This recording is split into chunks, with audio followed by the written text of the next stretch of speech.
ప్రభుత్వ ఆస్తులను తాకట్టు పెట్టిన ఘనమైన చరిత్ర వైసీపీ నేతలదని, అలాంటి వారు పీపీపీ విధానంపై మాట్లాడటం సిగ్గుచేటన్నారు గుంటూరు పశ్చిమ ఎమ్మెల్యే గల్లా మాధవి.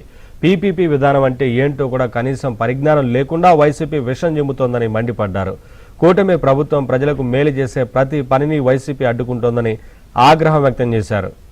సంవత్సరాలు కూడా ఎవరికి వాళ్ళు దీన్ని ఏ విధంగా నాశనం చేయాలి, ఎక్కడి నుంచి ప్రజల దగ్గర నుంచి ఏ విధంగా లాక్కోవాలి అనే ఎజెండాతో వర్క్ చేశారు. కాబట్టి డెవలప్మెంట్ అంటే తెలీదు, ప్రైవేటైజేషన్ అంటే తెలీదు, పీపీపీ అంటే తెలీదు.